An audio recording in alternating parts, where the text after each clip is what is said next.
Yeah. Please tell me that I can't, that I won't, that I fail, that I'll never make it out, yeah.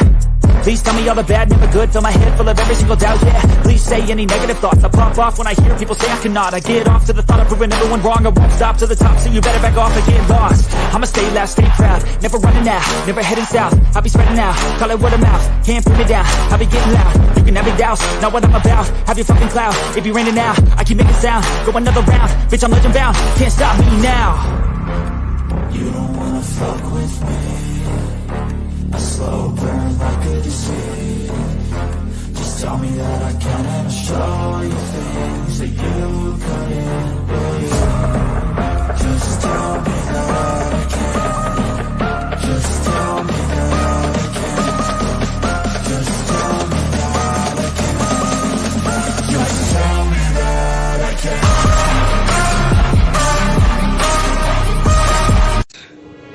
It's showtime. Welcome to Friday Night Lights. I am your host, Mikey, and as always, riding me shotgun, my boy Tommy. What's going on, brother? What is going on, Mr. Mikey? Happy Friday to you, and happy Friday to everybody else that's joining us tonight. By the way, Mikey, congratulations. It is official. You do got the job. I start next week. Job. I start Monday. So this was my, me and my wife were just talking about this, and I officially had 3 months off. Hey, not bad, man. I think a lot of us would take that.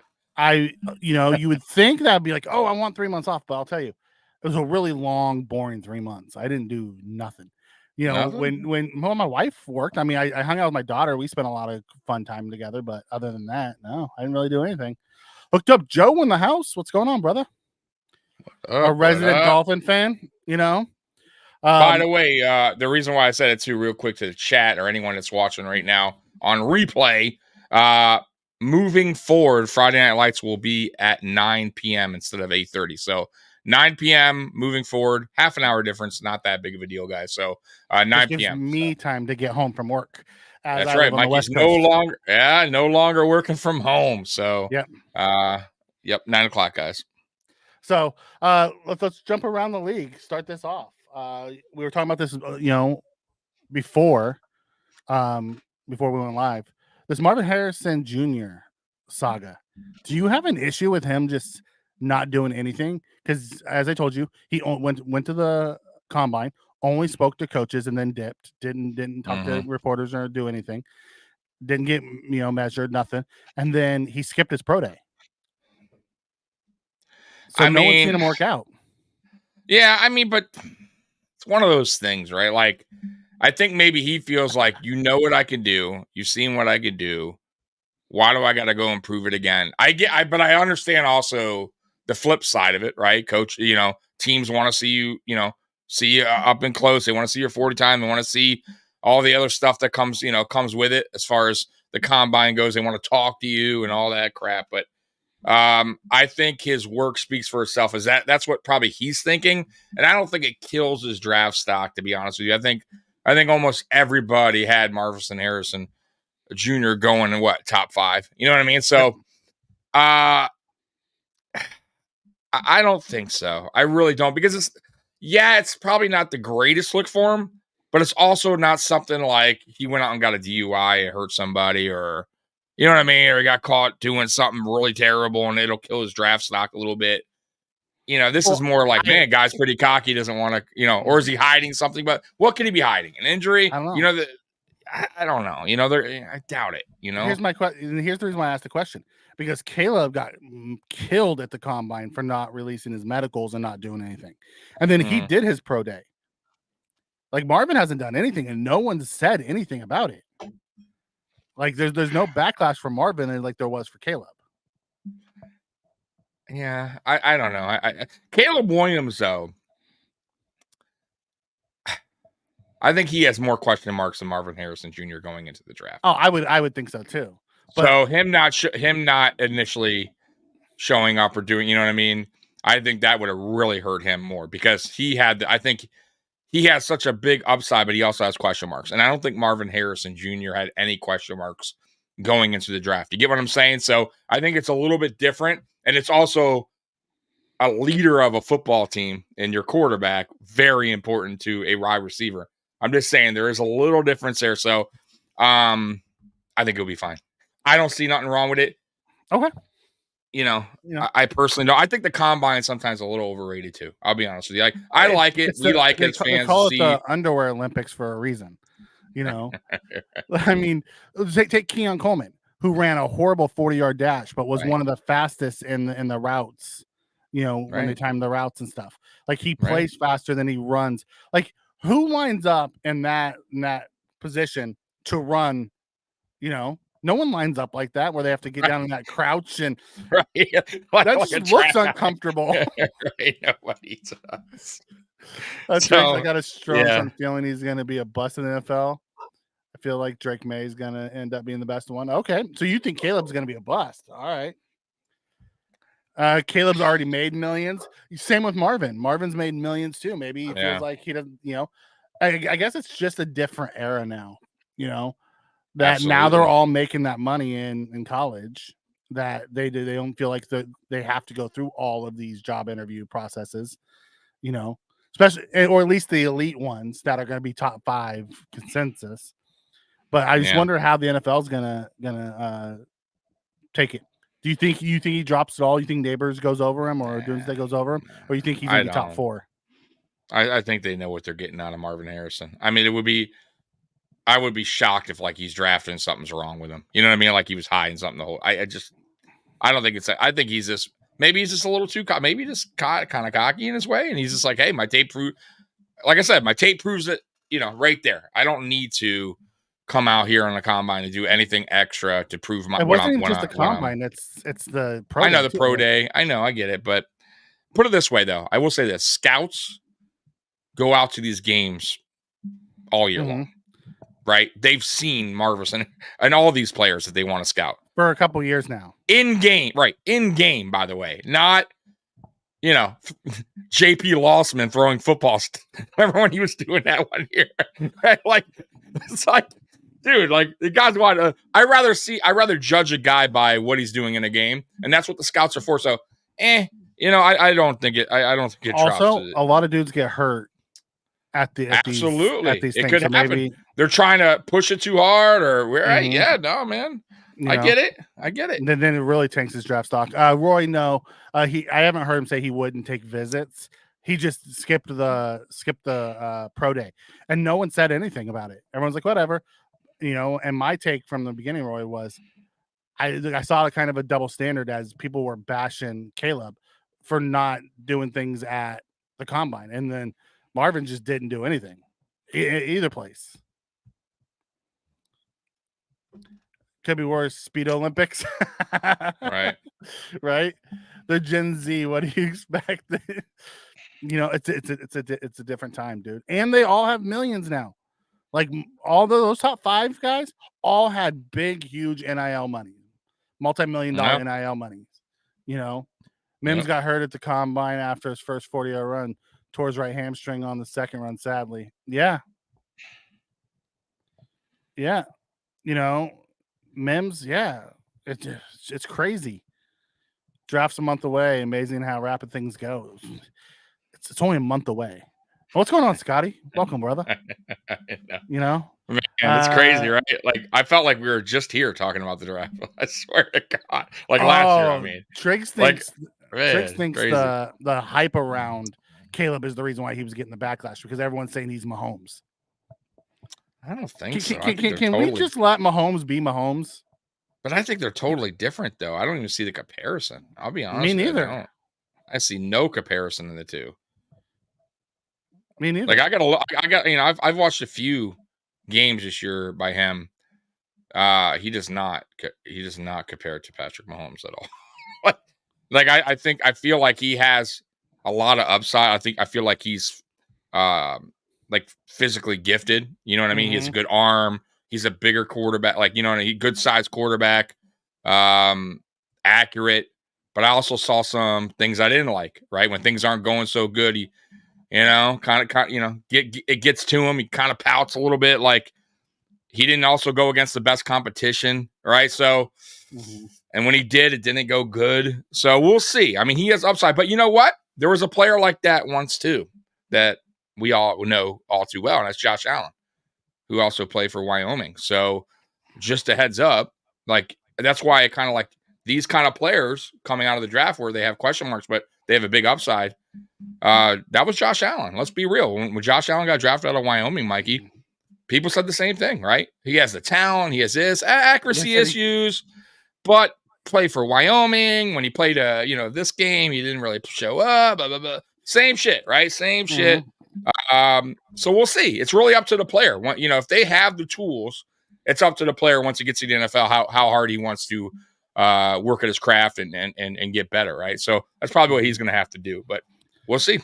So speaking of working at his craft, Twitter was set ablaze today as Patrick Mahomes put out a picture of him in Hollywood and Racey Rice working out, and everyone's like, "Josh doesn't work out. Josh doesn't work out in the offseason." I didn't even see that. But I'm glad you marked it. That's funny. Like you started talking about hard work. Funny. Like half of Bill's Mafia was bashing Josh because he doesn't do any work. He's dating movie stars and going golfing and eating, getting fat, and he just ripping his pants. Right. Come on, man. Now, listen, I won't lie. Like, of course, we would like to see, like, obviously, if we saw it, we'd be like, yeah, hey. Like, I think, it would make us feel a little better. But it's so early. And Josh Allen always shows up to mini camp and all, like, OTA. So I'm not too concerned, right? Like, everything's going to be fine. He's not a rookie anymore. Doesn't need to go out there and listen. If Patrick Mahomes does it, great for him. Not every guy does it. Also, Josh doesn't take to social media. He doesn't. No, he doesn't. He's super private. Doesn't. So he learned his lesson. But even before that, every off season, you don't see when that's what I mean. He's working. very you don't. You don't hear much really. Like that's one thing. You're right. There's not a lot of Josh Allen news unless it's media. Like unless he's golfing at an event, CBS covering or something like. The entertainment media is following Haley and he's with her. Right. Other than that, you're right. He stays off the radar. Yep, 100%. But you know what? You have a lot of our players do. Nah, I'm good with it. It's so early, bro. Let the guy listen. Once again, let the guy relax a little bit, man. God damn, dude. Like physically, he has to be hurting after a full season of football. He takes so much hits, guys, and his shoulder, like everything. Like it's okay to take a mental and physical break from football. Not to mention, really, the mental side of it, Mikey.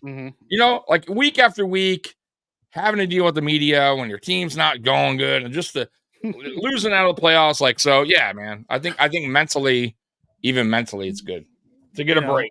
Listen, when he stops showing up and isn't producing 80% of our offenses, and he's the reason we lose. Absolutely. Yeah. I'll get mad that I don't see photos of him, working out.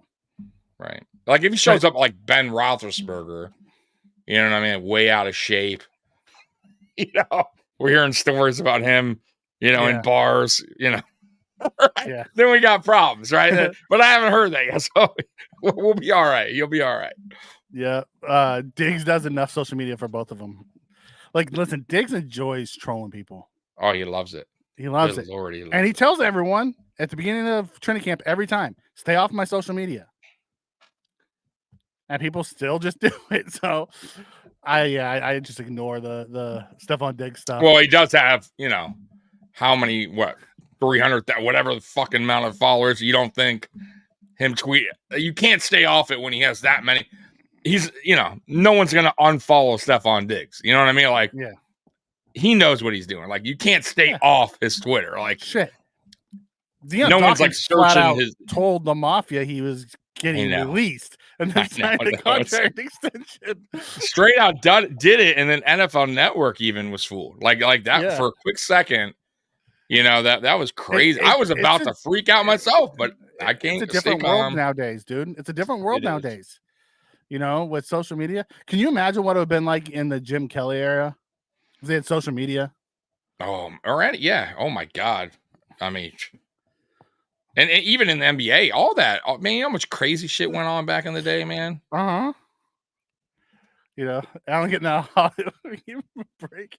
Listen, you know, I just saw it today and I just laughed and I just turned off. I turned off Twitter. I'm like, yep, nope, I'm good. I'm not doing that. They're not suckering me into that today. It's not a lot going. Yeah, everyone's looking for something. You know what I mean?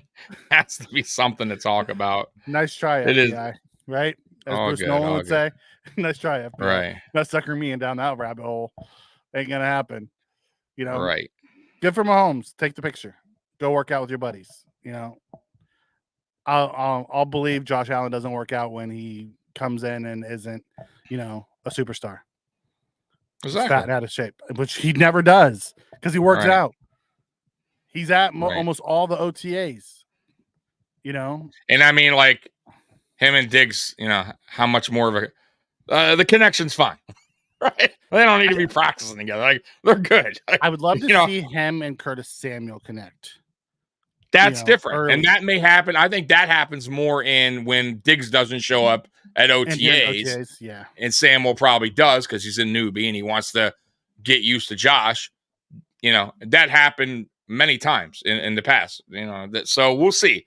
But like I said, I'm not too concerned at all. That's not concerning. Like, you know.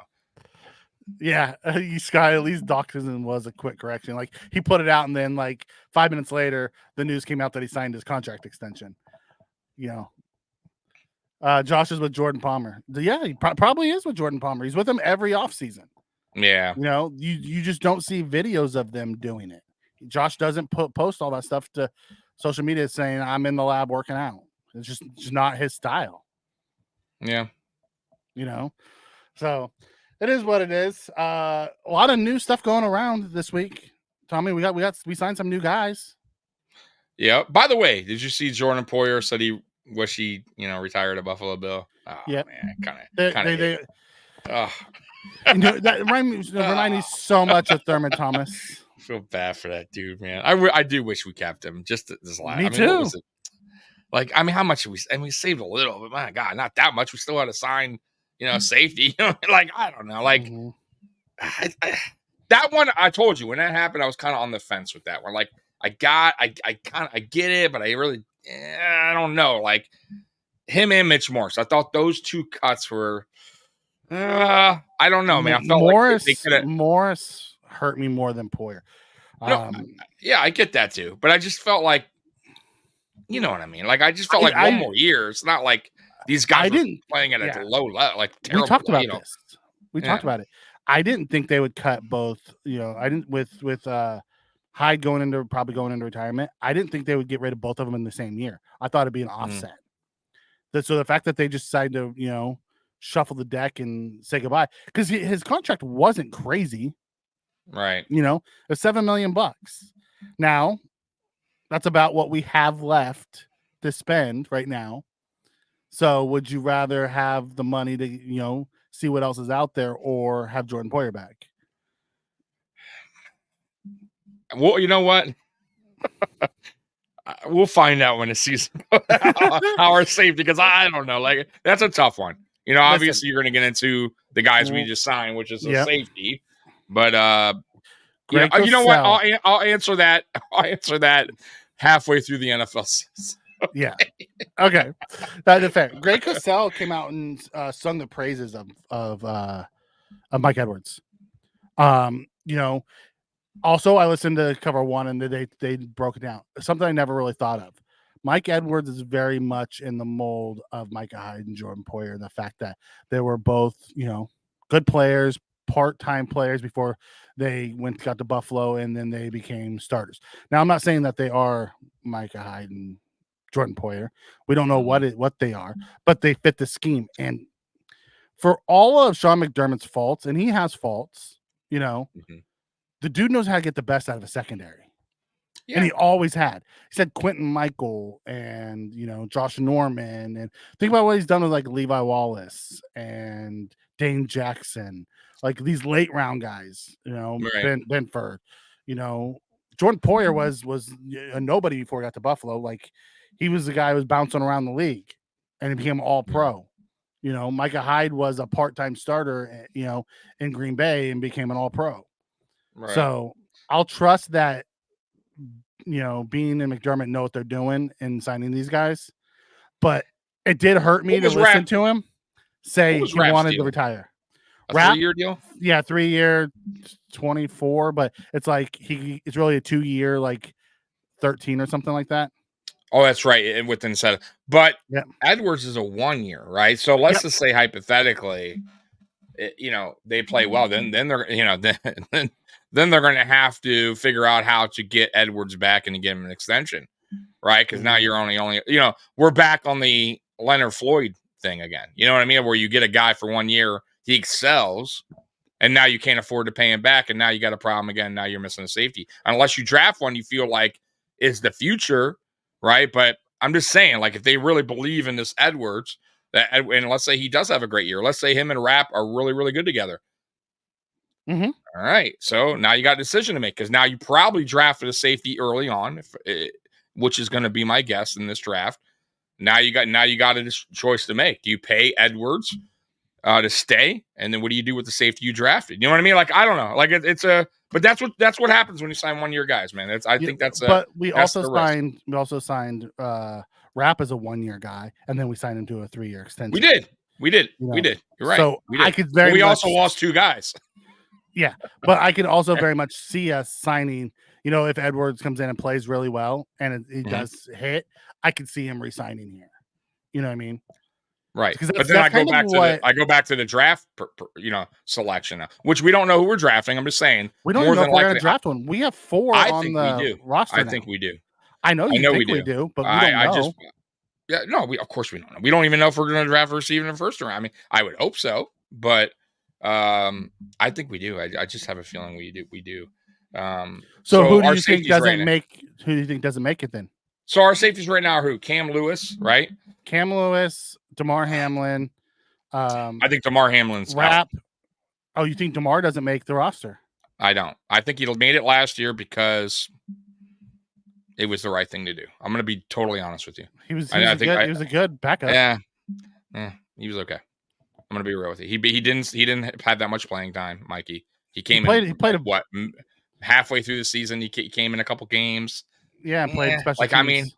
Special teams okay. Although special teams, he was pretty good at special teams. Not bad. I thought special teams was better safety than safety. I like DeMar Hamlin. I do. I just don't.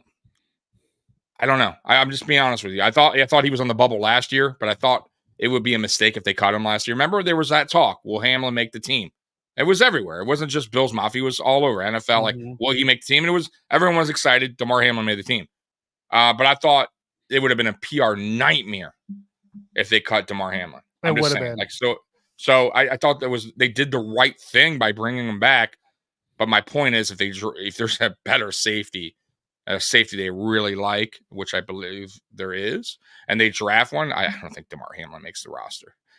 That doesn't mean DeMar Hamlin won't be picked up somewhere else. Where do you think we draft one? Do you think it's one of our first 2 picks? Or do you think it's round 4 or round 5 where we have multiple picks? Yeah, I because we have so many picks, I have a feeling we're going to get back in round 3. And I could see it going in somewhere around 3. I just so you don't think we'll get one of the top 2? There's no way. I don't think we'll skip round 3. I think we'll trade up to get back into round 3. I think we'll have round 1, 2, 3, and 4 pick because we have multiple. I think we have 2 4th round picks now. Yep. Because we have a commissary, and then we have a shit ton of 6th round, 5th round. So I have a feeling 2 4ths, 2 5ths. 3 6ths and 2 7ths or some shit like that. So you're telling me he's not thinking about. I'm pretty sure he'll trade up to get a round 3 pick, and that's where you'll see probably we have 9 safety picks in round 2 or 3 from 4 through 7. Mm-hmm. Which is what I'm saying is. So if you're waiting until late round 3, because you're not going to be able to move beginning round 3, so we're going to be getting that second tier safeties. Yeah. I think it honestly all depends on the receivers. I think it all depends where the receivers drop, where you see the safety. Because if the receivers are dropping where they feel like they still can get a receiver in the 3rd, or a decent receiver because it's dropping, which I doubt. I'm just throwing that out there. Mm-hmm. It's very possible that they get the safety in round 2, but I wouldn't do that. I would go receiver probably in the 2nd round, depending on if a player drops in the first round. If a solid play, if a receiver drops in the first round, I would trade up to get him. Yep. Definitely. Like, I'm all in on a receiver, but if he's not there and they're not willing to trade up, I wouldn't draft one in round 1. You can get him in round 2 and get a better need in round 1. An edge. I'm more of an edge right now. I think an edge. I would like an edge or a defensive tackle in round 1. If the receiver's not there, Mikey. Okay, That's so where I'm going. Here we go. Daniel told me we have 2 round 4s, 3 round 5s, 3 round 6s, and 1 round 7. That's wild. 3, dude. So we have 6 of our 11 in the 5th and 6th round. I promise you, they're trading up to get into round 3. I promise you. So with that, so you think we're going to take that second tier safety because there's no chance Nubin and Kitchens are probably going to be there late round. No, I don't think Kitchens will. No, Kitchens won't be in round. Nubin's the number 1. Mm-hmm. I think Kitchens goes somewhere in round 2, maybe like late round 2 somewhere. So you think Nubin goes mid round 2? Yeah. Okay. All right. It'll be interesting. Also, they're saying there could be up to 7 wide receivers in round 1. It's 7. Wild, right? Yeah. So that means if you think about that, that's, the top 3, Harrison, Neighbors, O'Doomsday, and then Thomas. So then you're going to see probably A.D. Mitchell go, Ladd McConkey go. That gives us 6. And then who's that 7th? Is it Troy Franklin? Is it Keon Coleman? Is it Xavier Worthy? Scott says no wide receiver worth drafting 20 unless being trade down. I disagree with you, Scott, because I think there is 5 that I would take in round 1. I would take. We have the top 3, then we have Thomas and A.D. Mitchell. Those are the 5 that I would touch. Some people are putting Ladd McConkey in there. They think Ladd. I just don't see what everyone else sees in Ladd, but that's fine. To each their own. But, yeah. If we're at 28 and A.D. Mitchell's there, he's the type of player that we could use. We're bringing Troy Franklin in on a 30 visit and working him out, a private workout. So that's interesting. What if we trade down from 28, pick up a 3rd round pick, and still grab a Troy Franklin in the early 2? I mean, yeah, listen, 28th is basically a round 2 pick. So, I wouldn't even be mad at that. I don't see that happening.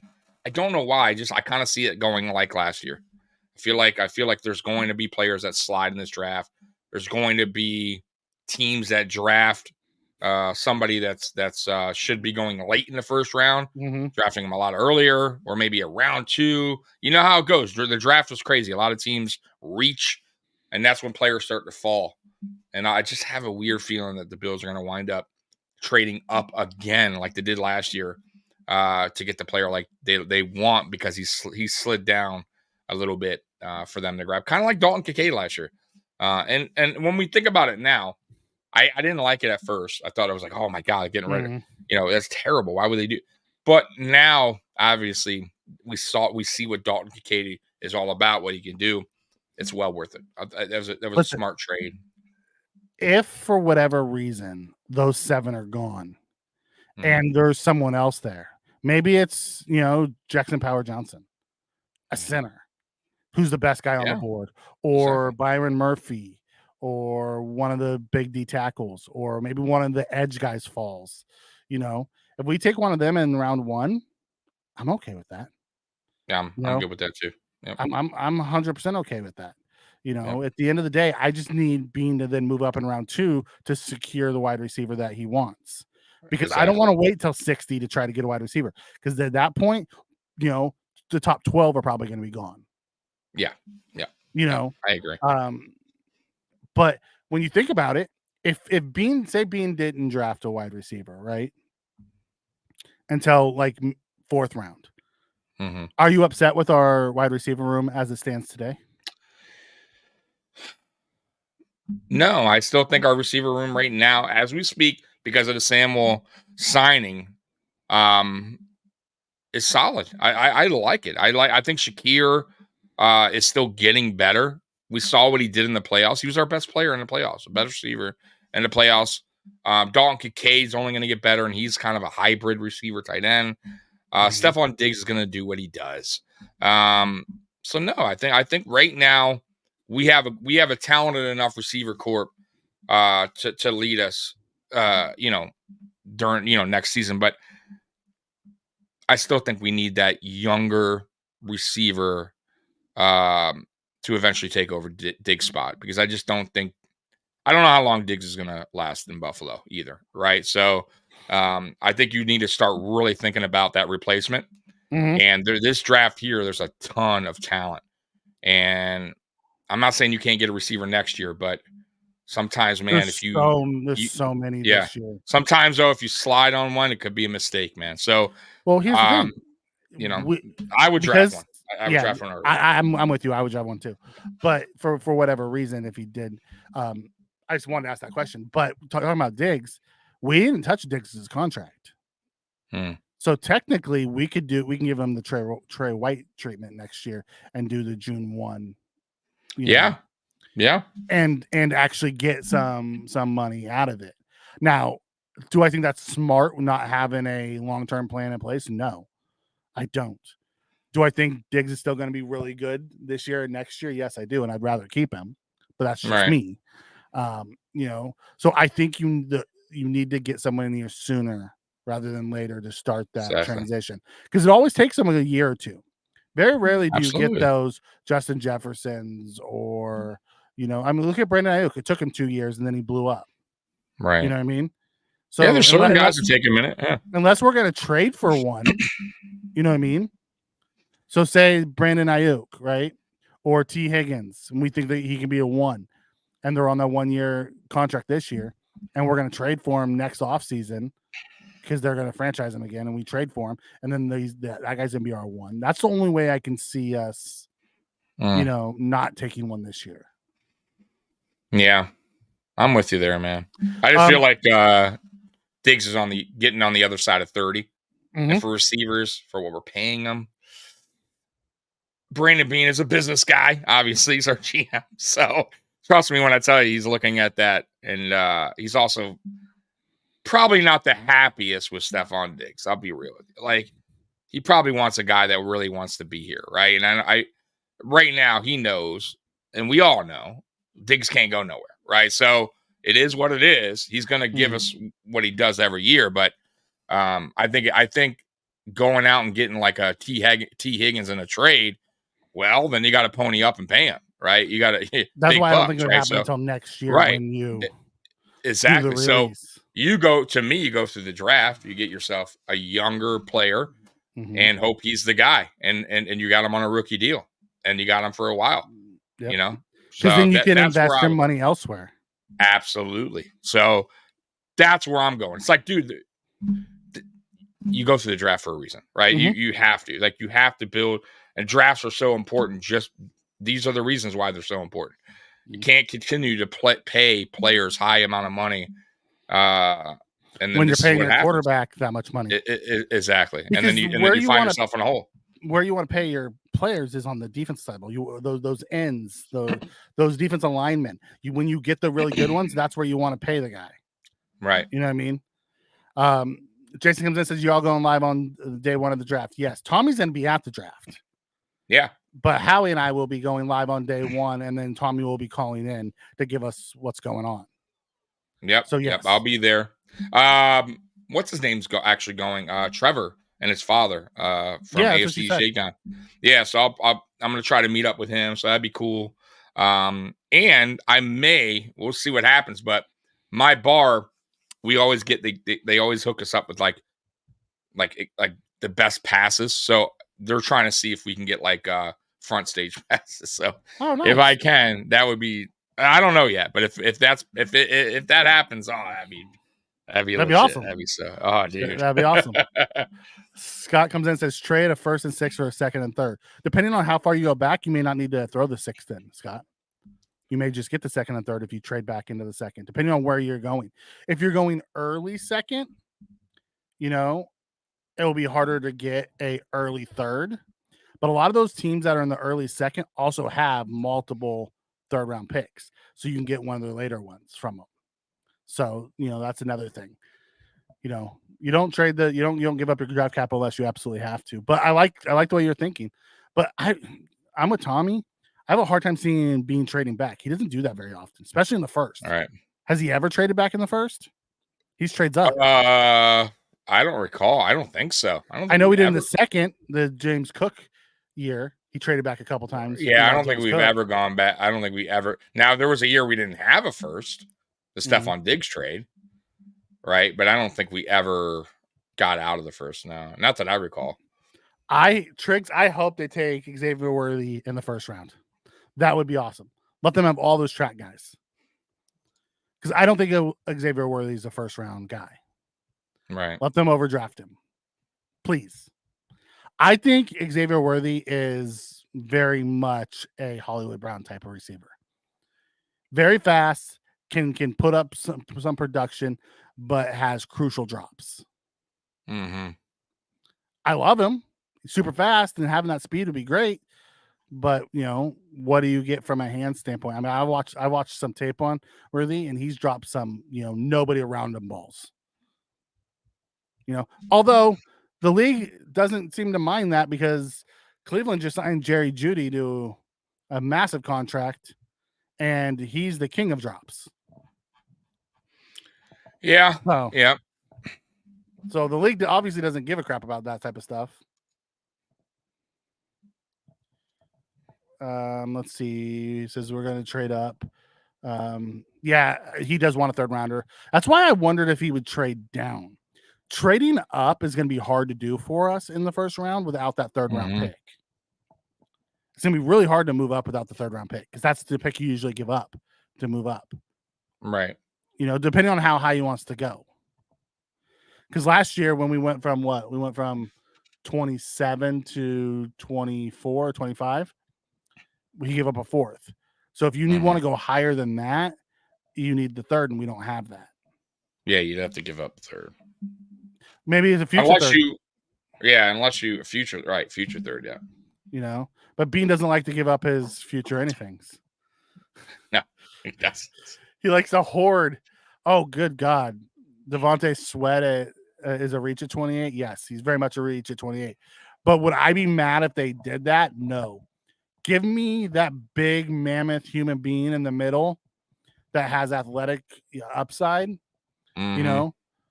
Like he's a he's a problem, I would not man. listen.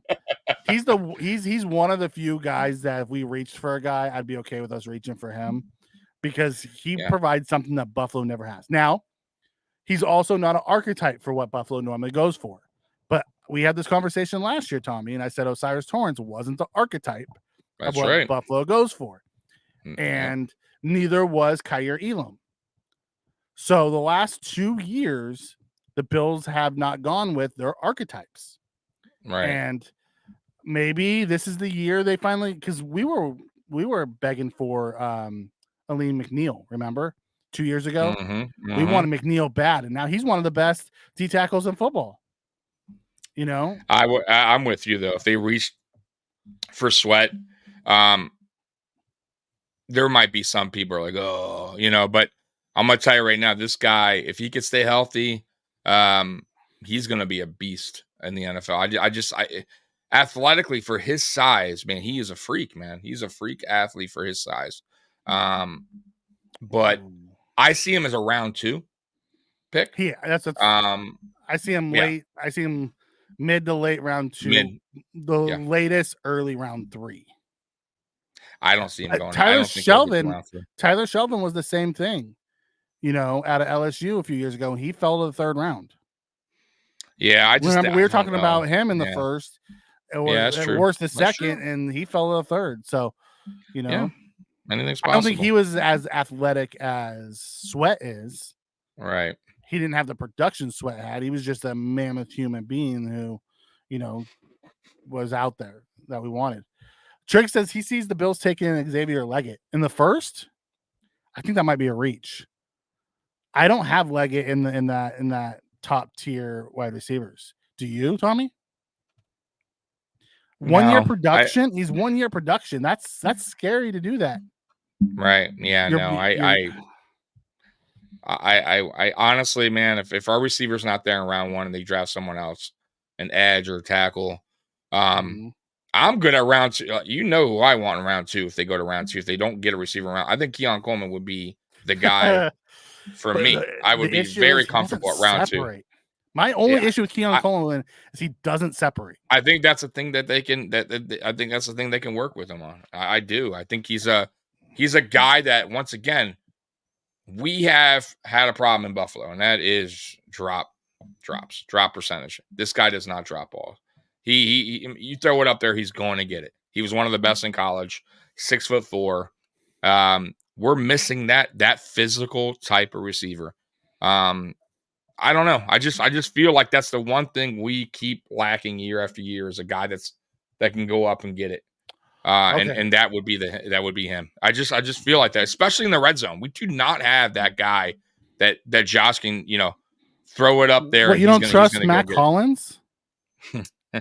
I don't know Matt Collins that well. But I will say Matt Collins is intriguing. I will give him that. But he's been around so long. He's a 1-year guy for a reason on everywhere. Everywhere he goes, he's like a 1-year guy. No, and he's also a team captain everywhere he goes too. No, he's a good, yeah. I'm not saying, I'm just saying there's a reason why he doesn't stick with the team long. Like he's a good, I'm sure he's a good player. Good. He has his moments, but he's not he's a good super sub and special teams guy. Yeah, that's about it. Like I'm trust me, I'm not gonna have him throw him out there when the game's on the line. Right? You know what I mean? So Trigg sees Leggett as a 2nd round pick and us taking them. So Trigg, do you see us going a different position in round 1 and taking Leggett at the back end of round 2? I could see that. I would be more on board with taking Leggett at the end of round 2 than I would be. I don't think Keon Coleman makes it to the end of round 2.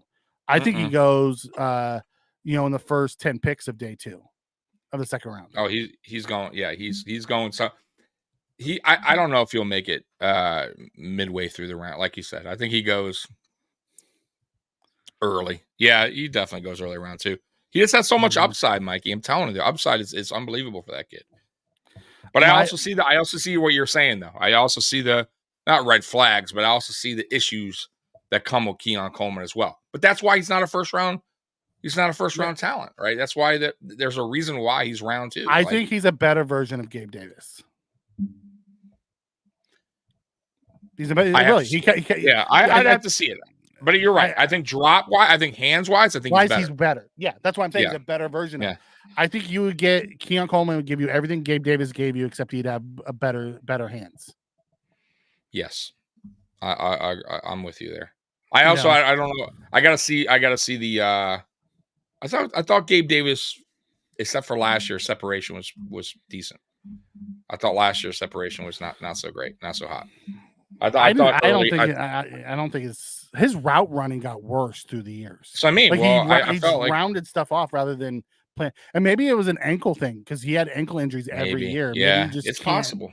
Can't dig his foot in the ground like he used to. Yeah. Well, we're gonna find out. Amy, I'm with you. I like me some AD Mitchell. He's really good. Now I do have some concerns about his, taking plays off and this new millennial type of players. However, or Gen Z players or whatever they are, but I think they're all going to be like that. They all have some sort of that version. So, yeah. But I do love me some AD Mitchell. He gives you the size. He gives you the speed. I think he could end up being a alpha number 1 receiver. Yeah. He has all the tools to do it. It's how much does he want it? And I'll trust Bean to know how much the guys want it. Because that's one thing he gets. He gets guys who want to be really good. Yeah. I just felt like off Bean's yearly press conference, the season ending or whatever, I really felt like he emphasized speed and separation. I almost feel like he really, speed and separation. But I'm talking about like draft. Like I feel like this is the draft where like it's almost like he has. I feel like it's almost a need for receiver right now. Like I almost feel like he knows that he has to do this this draft. He has to get the receiver right. Now running back, just real curious on the running back because I still feel like we're having a little issue there at running back. I like James Cook obviously, but I don't see him. I see us as like a two-headed monster type of team, two-back system. I'd like to see us a Thunder system. and Lightning, a bigger back. And I really hope they address it in the draft because they didn't. Listen, Ty Johnson, nice player, special team, good player. I like what he did a little bit when he had his opportunity in offense. But he's not. I don't want him to be our number 2. Correct. I want him to be a change of pace, nice guy that break glass in case of emergency. He's good. He can catch the ball. He can run through. I mean, he was better than Latavius Murray at the end, but that's because Latavius Murray just kind of hit a wall and fell off the cliff. He wore out. Yeah, his age showed. His age finally caught up with him last season. But I gotta dive into the running back class and really see who I like that stands out for me for what I feel like we need. But I hope they address that as well. Like I hope they don't skip on that. Because we need it, man. I'm telling you, Mike, we cannot continue to have Josh Allen once again be that short yardage goal line running back. Can't keep doing that. No. So, and not only that, pass protection. Like James Cook, I don't think it's going to get any bigger anytime sooner. Like he is who he is. His frame is what it is. You know what I mean? That's his built, and that's a problem as well. So, I'm just hoping they get a running back somewhere. I don't know, round 4-ish. 5 maybe, but I gotta look at the class, see who's out there that could be going, later in day 3, day 2, day 3. So let's see. People are talking about Ladd McConkey.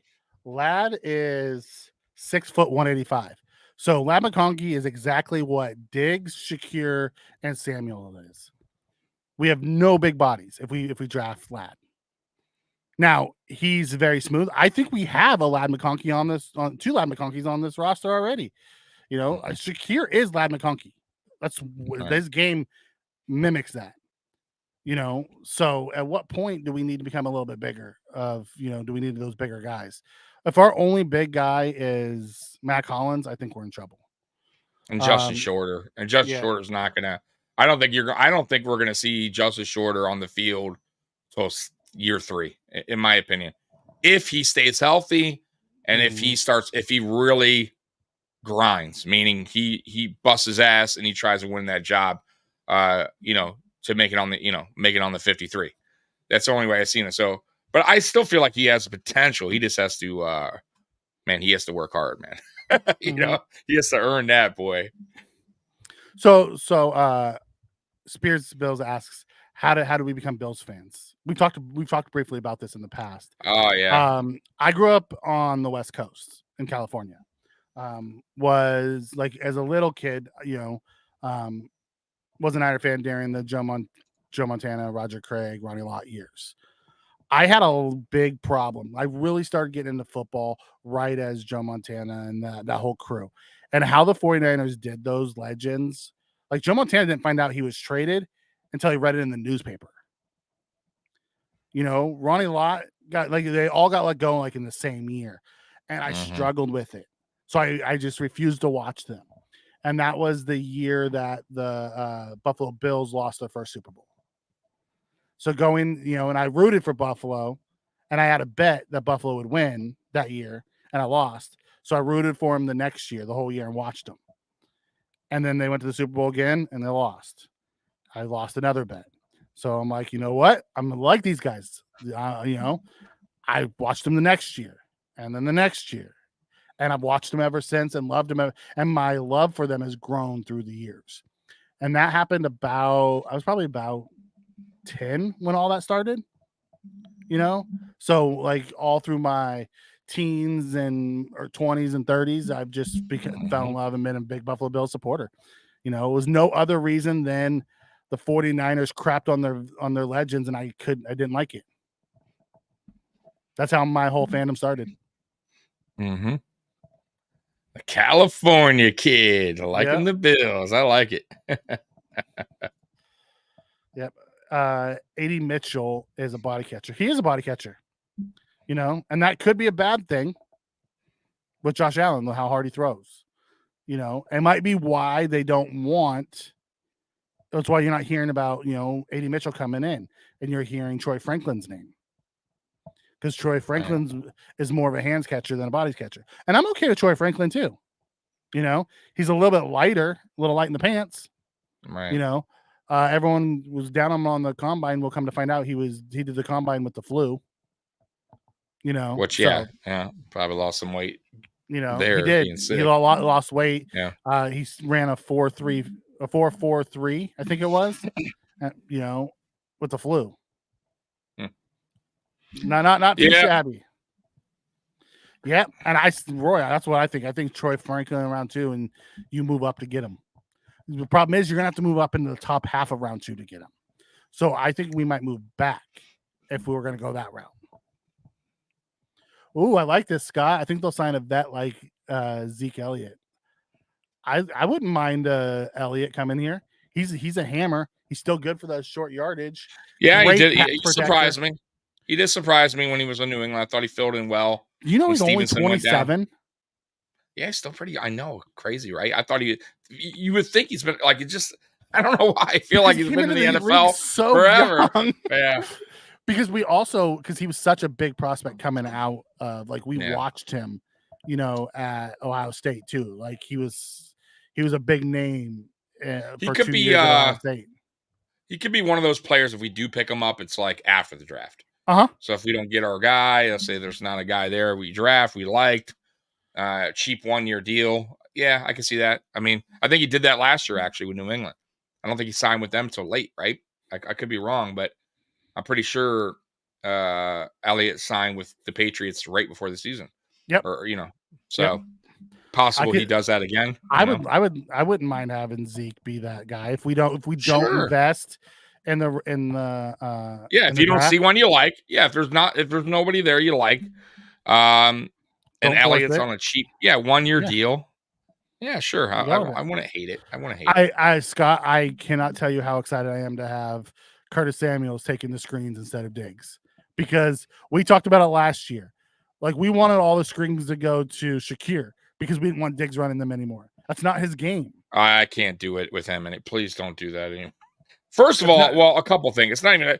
It's not really we need to work on a screen, like on offense and defense. We're terrible at it. So hopefully, Joe Brady can figure this issue out that we've had since McDermott has taken over as head coach. We have not. Our screen game is non-existent for the Buffalo Bills. So maybe now that we got a guy that can actually do it well, maybe Brady actually works with the offense, figures that part out. And that will be your screen guy right there. But the running backs also have to get involved. Like James Cook has to get. That's what I mean about our running back. Like screen game also goes to running backs. If they don't know how to do it well, then we got a problem there too. So James Cook has to work on stuff like that as well. Like we need to get better at that because we need our linemen to get better at screens. Absolutely, it needs to all right. It all needs to work. Josh too, like the timing. Screen is all timing. Absolutely. I'm with you there. Some of it, even the screen passes, the receivers, he's never really been good at those. They're either really low or really high or behind. Like he makes the receiver work a little bit too hard for a pass that should be straight on. And that's the whole, when he's on, when he gets it, you see Diggs does get some yardage, but a lot of times the pass is super low. Diggs gets reaching down again. Doesn't get his feet set, tries to go all arm and dirts it dirts it. Yep. Throws it low. He has to, it's just, he has to work. There is some things with Allen he has to work on as well. No doubt about it. No doubt about it. It's all about his base. Take that how you want. No trouble. Mm-hmm. There was, here's one. What do you guys think the Bills would have to give up to move up in the first? Depends how high you're going to go. If you're only going to go up 1 or 2 spots, probably our fourth. If we need to go up higher, we're going to have to give up, a third or a future one, depending on how high you want to go. Future picks. because we don't have a third this year, so it's going to be future picks. So depending on where you're going to go in the draft is depending on what you'll have to give up. And I just have a hard time believing Bean's going to give up future picks. Yeah, he'd have to really be in love with the player. Mm-hmm. I mean, like Josh Allen, where he has to get it to the top 10, and I don't see that happening. You know what I mean? Like that's if you're climbing up in the top 10, it's because usually you need a quarterback. I mean, let's be real. So most of the time, I'm not saying all the time, but there's no player here. I mean, I listen. There's some great players, but he's not reaching. He's not giving up away draft capital to get there. We're not that depleted at receiver. You get what I mean? Like to climb up to to give up that much to get your guy that you really love in the top 10. Like he's not going to do that. We're not that bad right now, receiver. Beth asks, should I have a chance to update herself today yet? What's going on around the league? Some of the things around the league. The Lions released Courtland Sutton, the cornerback who's wanted right now. There's a warrant out for him. They're still trying to find him. The Chargers signed the quarterback Christian Fulton, the former Titans corner. The Jets have had a sneaky good offseason if everybody can stay healthy. They just recently signed Mike Williams. They've signed the left tackle Smith from Dallas. Yeah. They traded for Morgan Moses to be the right tackle. They signed John Simpson, who was the Baltimore's guard, who's now. So they basically redid their entire offensive line. Which they had to. Right. Their offensive line was putrid. Yep. Well, Mike Williams is I like him, man, when he's healthy, but that's the big thing. Win, healthy. That guy just does not stay on the field, for a full season. He is a tough time, man. So we'll see what they get out of him. But if he's healthy, yeah, that's a great addition. Yep. Battery, I believe, is what the warrant is for, right? I think so. I think it's battery. I don't follow the Lions that much, so I just hit what's come across, But they've been looking for him for like a week. Damn, is what on the run or I have no idea. Running? I don't know if he's out of the country or what, but they've been looking for him for like a week, and they released him today. Wow. If they release him, then man, they must feel like they got something. There's something on them. Yeah. The NFL competition committee is reviewing the new kickoff rule, which is weird as hell. I don't know if you saw it. No, I didn't see it. Now it's you kick it from the 35. It's like the new XFL one where they line up within 10, like on the other side of the 50, where they're 10 yards apart, and nobody can move until the ball falls between the 20 and inside the 20. If it goes, so they're doing like the XFL. Yeah, basically. I don't mind that. I actually like that. But if it goes into the end zone, you get it at the 40. No, I don't like that part. See, I didn't hear about that. See, I don't. Yeah, so I just like how the lineup is. Yeah, so they're doing the that's ridiculous. Twist on it. They shouldn't do that. The 40. And then that's terrible. Pat McAfee. Go back and watch Pat McAfee. He had one of the special teams coaches on who talks about it. It's weird. It's super odd. I would never return a kick ever. You're saying, but it has to go to the end zone. But most kickers, if it goes into the end zone, but they're kicking at the 30, not 50 anymore, right? They're kicking at the 40. But they're backing, right? But they're backing up now to kick it, right? They're off the 35. They're kicking it from the 35, and it has to go between the. And where are they kicking now? The 45, the 50, right? No, I think the 45, 40, 40, 45. Yeah, I thought it was 45. I don't know. I don't care. Okay. Either way, they're backing it up. No, because it seems like kickers kick in the end zone. But if you kick it in the end zone, it's a penalty against your team. You can't kick it out of the end zone anymore. They'll get it to the 40-yard line. It's an out-of-bounds play. Yeah, I know, but my point is if they're backing up, I wonder how many kickers have the leg strength from the 35 to kick it into the end zone now. Get what I'm saying?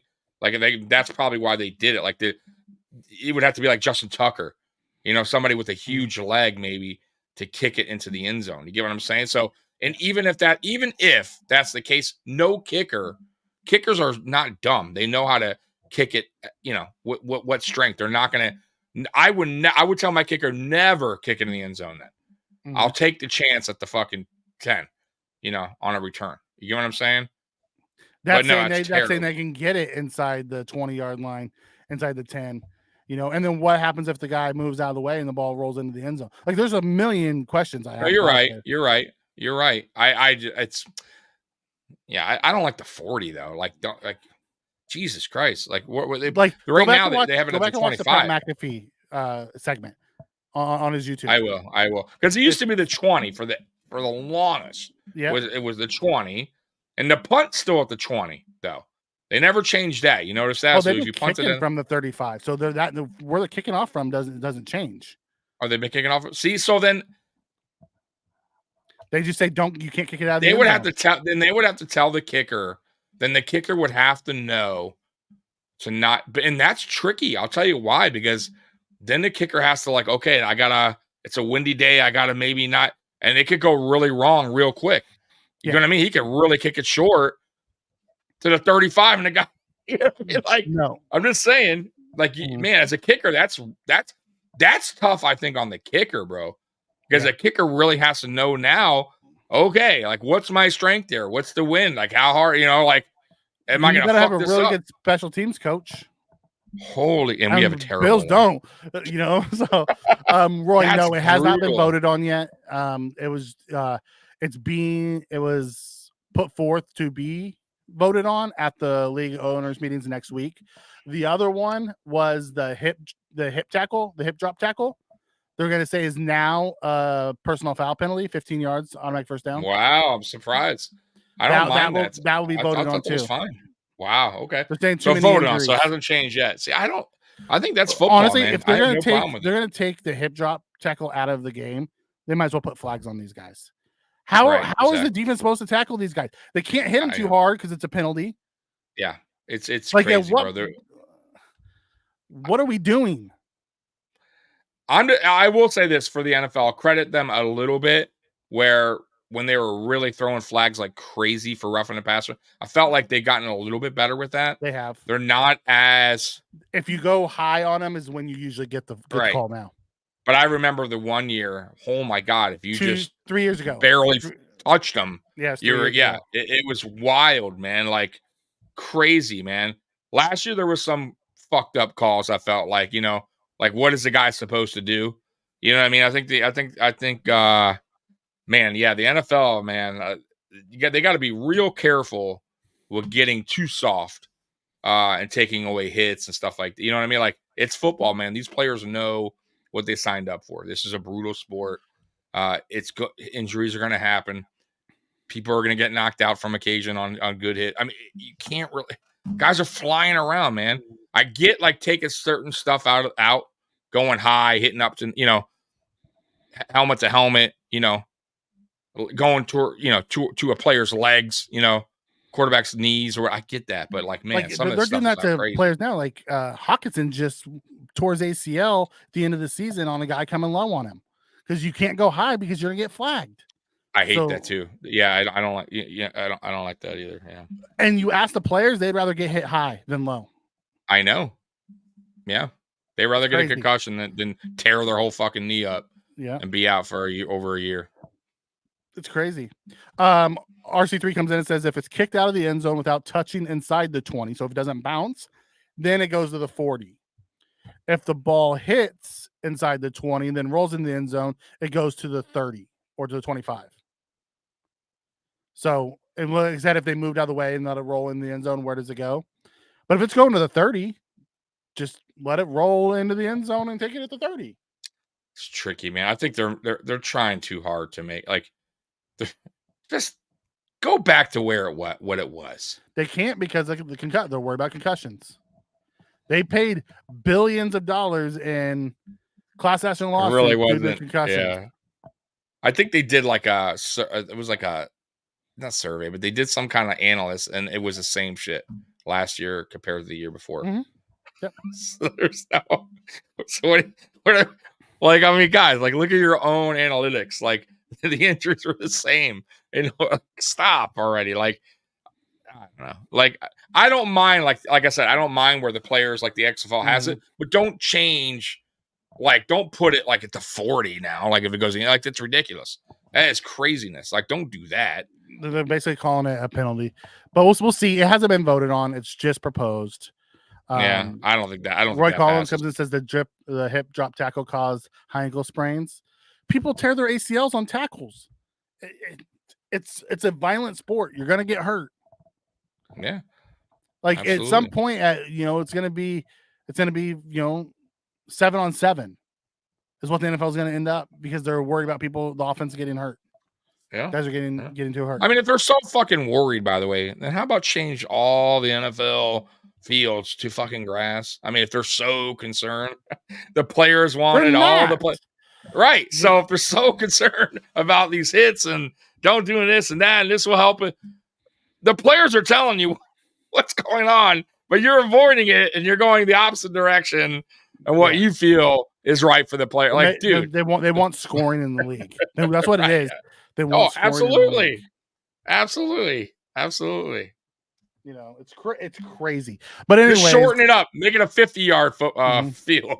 Do it like the indoor arena before we know it. Fucking 75, fucking 65 scores and shit. NFL would love that. Oh, they would, dude. Yes, they would. They would love that. The NFL would love that. I mean, but I'll be honest with you. Look, ever since I've been kind of like doing new sports betting, it's crazy because I'm not like a hockey guy, but I remember back in the day growing up, hockey scores were never like 9-7, it's 8-6. They were always kind of like 3-2, 2-1, 4-3. Bro, teams like every league now, basketball, there's no more defense. It's all offense. Teams are scoring 100, and even the bad teams like the Pistons are scoring 110, 115, 120, no problem. Hockey, 8 goals, 9 goals, 7 goals. It's wild, right? But back in the day when there was defense, right? Like all these leagues now are going offense. It's offense is what sells. Scoring. Baseball. Baseball right. won. Baseball did change because they changed it. They didn't want the high scoring.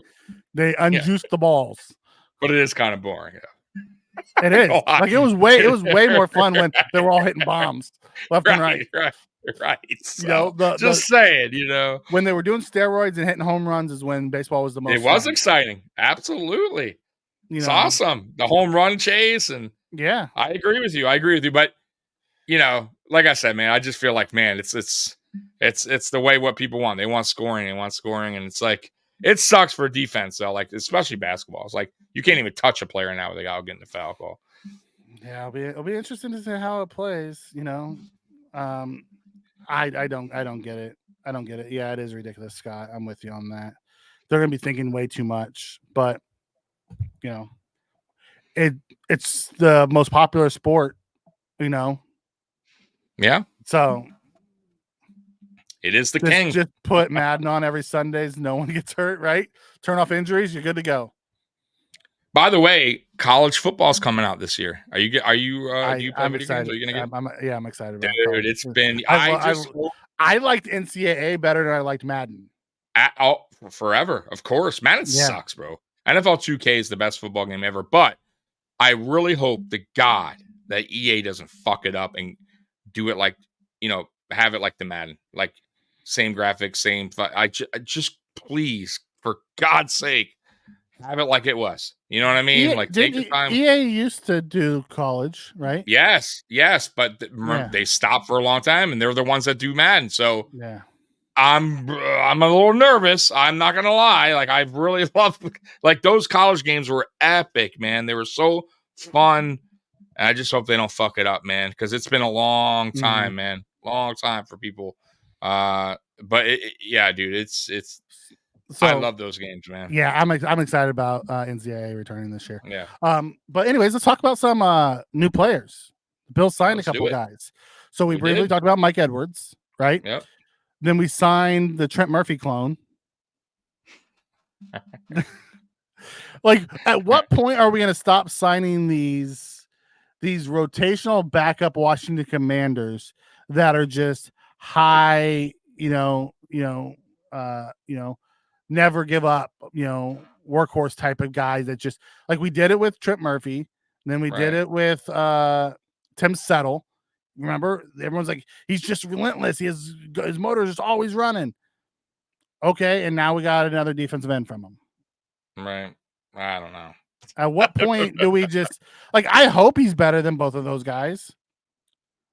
I hope so. But a guy who got 5 sacks last year because he played a bunch after Young and Sweat were gone will probably get 1 to 2 sacks, be a decent, run defender, will play with his hair on fire, but will disappear in clutch times like everybody else does. Right. Yep. It's what they do. This is what these are the this is the players like we get. When we signed another Washington Commander, I'm like, you got to be shitting me. And then they told me like what he was like, and I'm like, of course. Like that's the archetype of stealing money from Buffalo. The only positive is I don't think we gave him a lot. I think it was a cheap deal. No. Yeah. The other guys we gave some money to, some real money to. So at least he's cheap. And we got all had the Husky win it all in your brackets. I didn't even do March Madness this year. We got a lineman, by the way, to Clapp. Yes, Will Clapp. Yeah. Yeah. Yep. Veteran. Former Charger. He's a center / guard. Don't know much about him. Haven't heard much about him. Mm-hmm. I think he's LSU is where he went to school. So he played in the SEC. But let's be honest, he's probably a guy who is, 9 or 10 on the depth chart that may or may not make it, depending. It's basically it's competition for Alec Anderson and those type of guys. Yeah, would be my guess. Yeah, and whatever draft pick. There's nothing. I don't even care about. Like, there's nothing for me. Load them on up. Bring as many offensive linemen you sign as many as you want, man. I have no problem with that, bro. You know what I mean? There's you cannot get enough offensive linemen depth. You know what I mean? And then you figure it out in camp who you're going to let go, who you're going to trade, because you can even trade some of these guys. That's the great thing about signing offensive linemen. Even if you feel like, damn, he's good, but this guy we drafted is pretty damn great. Let's trade this guy because is there no way he's going to make the roster? He'll get scooped up, and now you got something for him. You know what I mean? Like, so we've done that, by the way, multiple times with offensive linemen. So, yeah, dude, load them up, man. Load them up and bring them into camp, man. See what they're about. I have no problem with it. I mean, I'm with you. Just bring me one before I go or technology takes over and there's no more real people playing. Bring me one. Bring me one. That's all I want. I want one in the Josh Allen era. Give me one in the Josh Allen era. Just bring me one. Like, I'm not asking for anything more. Like, one is good. Like, I'm not greedy. Two Hill is younger version of Shaq Lawson. Yeah, Spin, you're probably right. Good run defender. Yeah, I agree with that. Good run defender with occasional pass rush flashes. I agree with that. He's probably the version of Shaq was 3 or 4 years ago. Mm-hmm. Makes you wonder, will Shaq be back or does Two Hill take his spot? Maybe that's it. That signing there, we'll see. But that signing there maybe says that's the end of Lawson in Buffalo. Yeah. I'd like to see Shaq back. I would too, but I like to see I would like to see Poyer back and Hyde back, but that didn't happen. So that ain't happen. By the way, Trey, I want 4 Super Bowls and want them to be 99-0. Trey went and talked with the Raiders and the Rams. I don't know if that was on your. So he's visiting teams. Yep, and then he was headed to the Giants next, and I think Tennessee. Someone's going to give him Someone is going to give him an opportunity. I can see him with the Rams. Isn't that where Leslie Frazier went? Yes, I believe so. And Trey and Leslie are really close. I could see him going to the Rams. Yeah. I could also see him going to the Giants as Joe Shane and Daboll there. Right. Joe Shane was a big part of draft, Oh wait, no, that was Shane came after he was drafted, huh? No, Shane was after. Because he didn't come till he came right after the draft. 2018. No, he was hired with being right after the draft, where they drafted. Okay, I thought he came Trey. 2018, but okay. So All right, it's 2017. fair enough. Yeah, but he didn't draft Trey. That's right. That was Yep. our That old was idiot. no, that fucking was guy. McDermott and Whaley and Whaley. That's what I mean. Yeah, Our old yeah. fucking GM. That fucking guy. is from what sorry ass. everyone says, and the personnel guys that were in there, it was McDermott making the calls for that draft. I believe it. Like that's I totally believe that. So You're McDermott not gonna passed fire on a guy after Mahomes. draft. McDermott passed on Mahomes for Trey White. And I could totally see that. Right? Because Whaley would have not. I'm going to be honest with you. Whaley would have drafted Wanted a quarterback. Patrick And Mahomes. you know what, though? It probably wasn't going to. It would have been somebody else. Because that would have been Whaley's thing to do. A running back or something like that. Well, Like let's he would be have honest. reached for. Patrick Mahomes wouldn't be Patrick Mahomes if he was drafted by Buffalo that year. No. Mahomes We would have. became Patrick Mahomes because the situation he landed in. He got to learn it from a year from Alex Smith and then got the greatest offensive mind in football. Right. I agree. And he had a Hill to start with too. He had really good talent and like he was already Kelsey. They were a playoff team already because they traded from 28 to they were the number one seed that year. And they just Alex Smith had a decent year too. He had a decent year that year with him. So I agree with you. Like he was like they already had a cast around him ready to go. Josh Allen stepped into terrible. What? Josh Jacobs was doing flips on a four-wheeler in the offseason after signing a deal. That is just dumb. He must not be in the contract. Must. He said he should go and talk to our Naeem Hines about getting on those kind of things. See how that worked out for him. That's a good question, Spin. Is Shaq better than Kingsley Jonathan at this point? I have no idea. Yeah. Maybe Maybe not. not. He also Winston, you're right. He also had Travis Kelce. He's right. Right. Patrick Mahomes walked into Tyreek Hill and Travis Kelce. He had a great right. Exactly. Touche. Yeah. A Hall of Fame wide receiver and a Hall of Fame tight end when he walked through the door. And sat behind who, say what you want about Alex Smith. The dude knew how to play football. He was one of the best game managers there were. Yeah. Yep. And by the way, a pretty good offensive line too. Wasn't like their offensive line was trash. I believe they had Mitch Morse his rookie year. You know that, right? We could have. Yeah. Yep. Mitch Morse, because he went from Mitch Morse to Josh Allen. Correct. Roy says we could have drafted Mahomes and he could have learned from Nate Peterman, like Josh Allen did. It really just totally fucked Mahomes' future up. Just like Montana had Walsh and Rice. You're 100% right. Just like Brady walked into Belichick. Steve Young. I mean, if you really want to go and Steve Young walked in. Steve inherited behind Joe Montana team. Yep. Dante Culpepper inherited that Randall Cunningham team. When Dante was really good. Mm-hmm. So you can go down the line and look at it. The good organization I would say put their quarterbacks in position. Yeah, the St. Louis got lucky, obviously, with Kurt Warner, but he did have a good surrounding cast. It wasn't like Warner had a garbage cast of players. That was a hell of a team. Mm-hmm. They just needed a quarterback. You know what I mean? They got lucky and found him in a bag boy in Kurt Warner. So, but Kurt Warner was a he was already he was a game manager that had elite weapons that got better because of the weapons, and then he was able to convey that into a Hall of Fame career, which more power to him.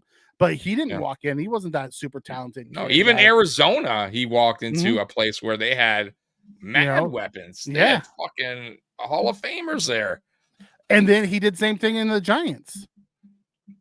They had when he held the clipboard for Eli. Yeah. C. Rose, Alex Smith loves Josh Allen. He said he has faith. Most people that get to meet Josh Allen like Josh Allen, the guy. The only people who really don't like Josh Allen are Miami Dolphin fans. Right. I agree with that too. Or just playing it. Or guy, who else? Or just people that just never liked him coming out of the draft. They so want to be right about him, like about their analysts, what they thought about him coming out. Like they want to be like, oh, see, we told you. You're like, dude, Weston, I they're hope still so, out brother. there. I really do. I hope so. But I have yet to see them be able to get over the Kansas City hump. And until they can get past the Chiefs, like we've had teams to do it. We just can't beat, Kansas City. It is what it is. We can't solve that puzzle. We can't. What, and it's crazy. Like we've come so close. Andy Reid spanks Sean McDermott every time. We've come close. So like we got spanked the first time. Like, and but every other time it's been close games. It's been close. Yeah. So for me, like the first time around, I'm like, like in 2020, I was like, okay, you know what? I don't know. I felt like, you know what? We'll be back. We're still young. That team's proven. And I felt like we're there. We're so close, man. But we just can't figure it out. Like I don't know what it is. It's like things are going good, smooth, and things unfold in our games that are so close. And that boils down to, for me, coaching. Like that's where we always go and come back to the Sean McDermott. And that's where you see coaches like Andy Reid in the Super Bowl when he's down, coaches like Bill Belichick when he's down to the Falcons up. They know how to close it out. But they stay calm, cool, collected. They know how to manage the game the right way, call the timeout, like, get the guys to like they just know how to do it right. Like I feel like Sean McDermott he unravels at the worst times, man. And I don't know, man. And you know what, too? I feel like our players do, too. I'm going to be honest with you. A lot of our players do. Some step up, but I feel like a lot of some of our players in crunch time also kind of unravel a little bit, too. And I'm hoping maybe with this because this defense coming up in 2024 is going to be a new look. There's going to, obviously there's some players coming back. But new coaching staff, new players. Exactly. So it's all brand new. Yes. So I'm hoping that, and I love that old defense, but it did unravel at the worst times, right? I'm hoping this new defense with the new scheme, new play caller, we get it right. We finally get it right because, man, that's what's failed us in the playoffs. If we're going to be real, it's the defense has failed us. And Weston, you're right. Everyone said the same thing about Peyton Manning and Tony Dungy. The same thing they're saying about Josh Allen and Sean McDermott. It only takes one time. They got to figure it out one time. Yeah, it took Peyton. First year, he won one game. Yeah, one game. He was terrible. Like he threw a lot of gang-load interceptions. You know what's funny? They put up a stat last year. Yeah, everyone talks about how Josh Allen's a turnover machine. You go back and look at Peyton Manning's interceptions through like where Josh Allen's in his career. He has like 50 more interceptions than Josh has. Yeah, to that point, Peyton Manning was that turnover machine, but he was great. Right. At the same time, it happens. Right.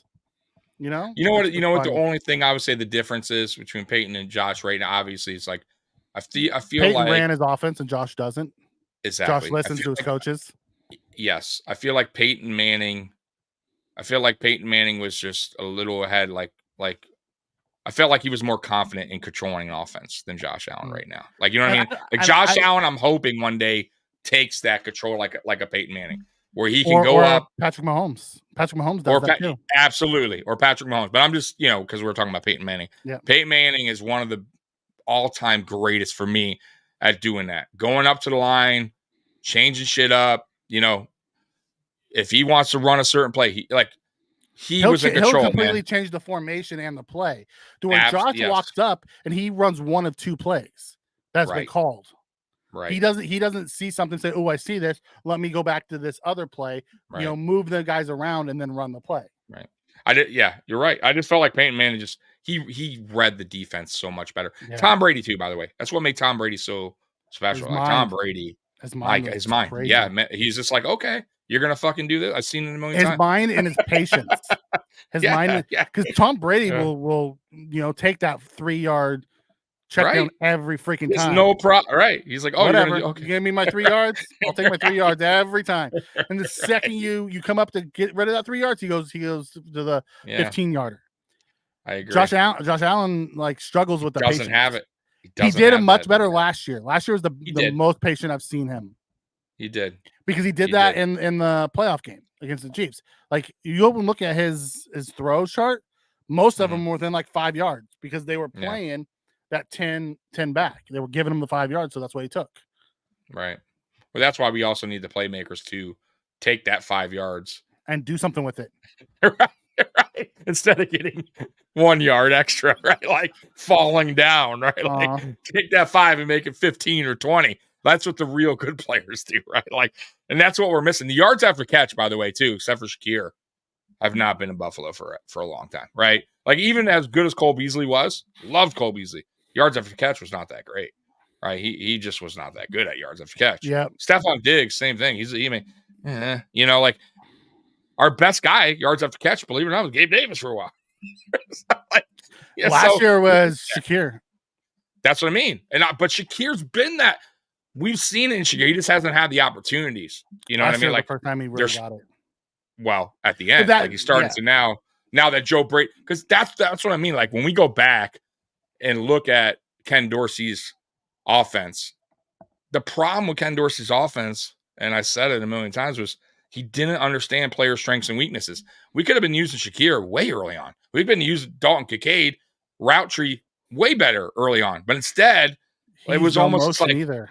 He's no nothing motion whatsoever. He was just going with the same old thing. Stephon, it was just like, I know, I don't know. It's just, I just felt like he didn't learn, he didn't understand everyone's talents or what made them a good, their strengths and weaknesses. And I felt like when Joe Brady took over, that's where you saw like Shakir shine. That's where you saw Dalton Kincaid start to shine. And that's where I'm hoping this upcoming season, you'll start to see guys shine even more, like the Shakirs and the Kincaids. We'll see. And by the way, you said it last week about Curtis Samuel. He's never been on a team with a stable quarterback. So I'm very curious how Joe Brady puts him in this offensive scheme. Curtis Samuel could wind up being a 1,000-yard receiver. I mean, he really could be. We'll see what happens. We'll see how involved he is on the offensive side of the ball. I would say a 1,000-yard weapon. I'm not going to call him a receiver because I have a feeling you're going to see him in the backfield a ton. All-purpose yards. Yeah, you're right. Like he could be like he's going to be a 1,000-yard weapon is what he could be. You're right. So I'll take that back. He could be 1,000-yard all-purpose yards. Yeah, which is fucking great. I'll take. You know what I mean? I'll take it all day. So, but my point is, he's going to use those guys more. I'm hoping. Let's fucking pray, right? That this doesn't turn out to be a Ken Dorsey situation all over again, which I don't think it's going to happen. But we'll find out. Yeah. Steve Rose comes in. Does anybody know if Josh Allen worked with Jordan Palmer this offseason? He meets with them every offseason. Do we know when? No, because Josh Allen doesn't put anything out. You get very little offseason Josh Allen news. He doesn't do social media very often. Doesn't ever post anything when he's working. Like it's rare. He shows up at all of the non-mandatory OTA stuff. When they start doing that, so he's in Buffalo working. He does all that stuff. But you never see it out in the media because he doesn't put it out there. Like every year he works with Jordan Palmer. Jordan Palmer's come on and said it. They don't do the work like they used to do, where it's like all working on, his base and things like that. Fundamentals. They pick one or two things and then they work on that. From a mental standpoint of like last year's ball placement. He wanted to get better with his ball placement. So he's working on things. Then he got hurt and that went out the window. Right. It became just, run around and make plays. So it is what it is. Yes. Listen, that's the Patriots way. The Patriots have the dumpster fire in the East for years. Like, I don't know what the Chargers are doing, man. How are they going to play offense? They have zero weapons.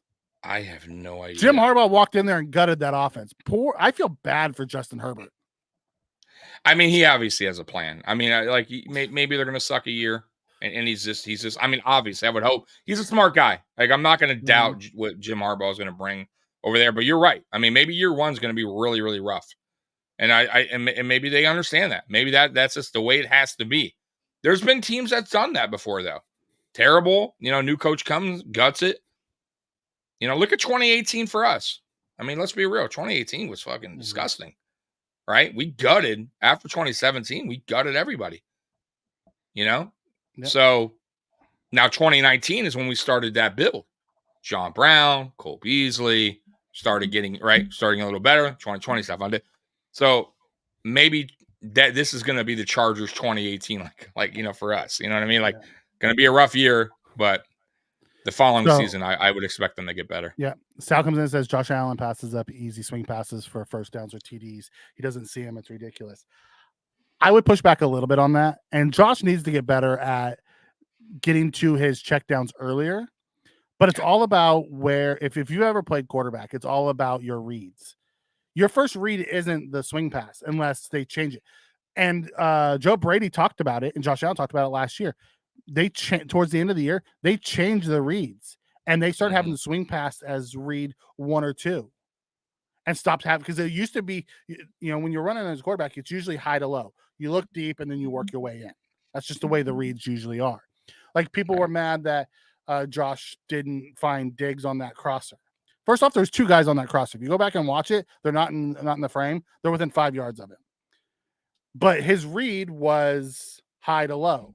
So, and he had Shakir open on that. He did post. Yep. Chris Jones is just a man child and pushed Deion Dawkins into Josh Allen's lap. So it came up short. But, would I like to see him hit more of those checkdowns? Yes. Did he do more of that last year at the end of the year? Yes. Does he need to get better at getting through his reads faster? Yes. Do I put that all on Josh Allen? No, because we need to be able to scheme it up better. Problem is our receivers don't get any separation. The only guy who is open is on that little 3-yard crosser or the swing pass, because there's nobody guarding them. So I go back to the playoff game. So I'm with you. We've agreed on this. I thought the going to Shakir in the end zone was the right play. It just, it is what it is. Jones got in the backfield, disrupted it. But I felt like the third down plays, that's what bothered me, I think, the most. Because, one, if the play was designed for the end zone, I think that was a poorly called play then by Joe Brady. I think at that point, and really too, just on McDermott and them and all together, because we go back to the game, we say, okay, you need a touchdown there. Way too much time on the board for even if we make that field goal, they're going to go down and score and beat us, right? More than likely. It's just the way the game was going. We fake punt it on our own 20 or whatever that was, 25. It was terrible.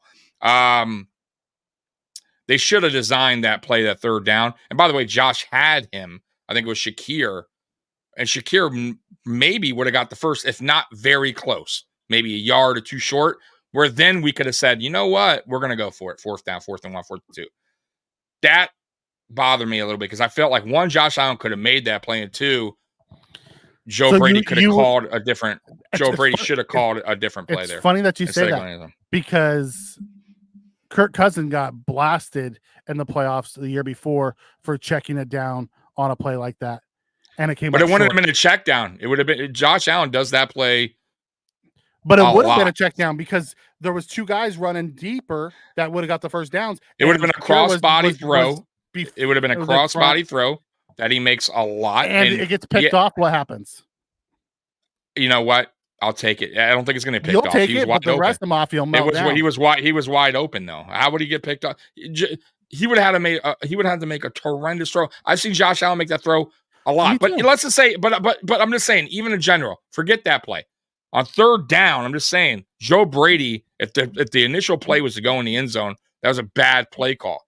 For me, I think you do a different play call there that's not in the end zone, maybe a 7-8 yard play. You know what I mean? Get closer to that first down, where, 1, even if you're going to go for a field goal, then at least you're closer. You're more in the middle of the field, right? Instead of the right hash. I just felt like it was just, I didn't like it. And I think they even called a timeout. I think we even had time to even design it. Like, you know what I mean? So it's just like, I don't know. Like that I bothered think- me more than the I second get down it. pass. I didn't like the play call. I didn't have a problem with Josh throwing the ball away there because you were in field goal range. You expect Bass to make that. You do. Oh, absolutely. Yeah. Josh throwing a cross body in the middle, whether he's wide open or not, is not a smart play. He does it a lot, though. I understand that, but he also got killed a ton last year for bad decision making. Throwing the ball away was actually the right call there. He could have. But he didn't throw it away. He forced it. He forced it in the. That was actually. He threw it out of bounds. He threw it out of. Forced that. No, he threw it out of bounds. See, okay. Go back and watch it. He throws it out of bounds. Okay. Thought it was. But he could have taken off running too. There, he wouldn't have gotten the first down, but he would have gotten 4 or 5 yards. Yeah, he did hesitate a little bit there. You know. Yeah. So it's one of those. I felt like he hesitated a lot last year in running, actually, except for at the end. Towards the end of the season, I felt like he stopped doing that once Joe Brady took over. Yeah, but if you remember, towards like the first half, he was always hesitating, and it's where a lot of his interceptions came from. Yes. Yep. Because he was late with the ball, and because he hesitated because he was going to run. He's like, "Oh nope, I got to throw this." And he was late. Right. Yep. So, anyways, enough rehash there. Let's think of this serious question. Honestly, do you think if the Bills don't win a Super Bowl this coming year, do you think the Bills will move on from Stephon Diggs after 24? That's a good. I don't know. I don't know how much Bean's willing to eat on a dead cap. I think they do. Okay. I do. I think because you know why? If we don't win a Super Bowl next year, I think it's going to get worse with Stephon Diggs, and I think there has to be a point where enough is enough, and you're just going to have to eat something. You know what I mean? To get rid of that cancer. And I'm not saying he's a cancer now. I'm not saying what he's doing is a god awful and it's going to ruin the team right now. I'm just saying things aren't going the right direction for Stephon Diggs and the Buffalo Bills currently. Now, if we win a Super Bowl, it changes everything. So you know what I mean? But if go ahead, Mike. Sorry. Oh, it's fine. No, I didn't mean to cut you off. Next year, Stephon Diggs, if we cut him post 6-1, right? So like very much like the Trey White. Yeah, I know. June. Yep. We save $18.5 million. We have a dead cap of 8.8, but in 26 we have a dead cap of 13, and so we're gonna keep eating it. Yeah, I mean, 27 we have a dead cap of 5. There's teams that do that all the time. Yeah, but there's teams that do that all the time. So we've been eating dead cap for 2 years. Sometimes you got to do that. No, I get it. I'm just, I don't know. It goes back to how much is being willing to eat.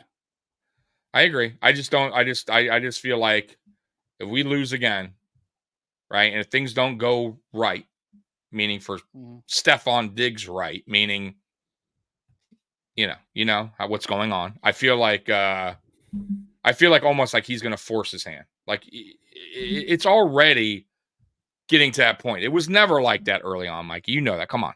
2020 was great. We exited the playoffs fine. You know what I mean? Like he came back even better in 2020. Like it was the end of that 13-second game is where it started.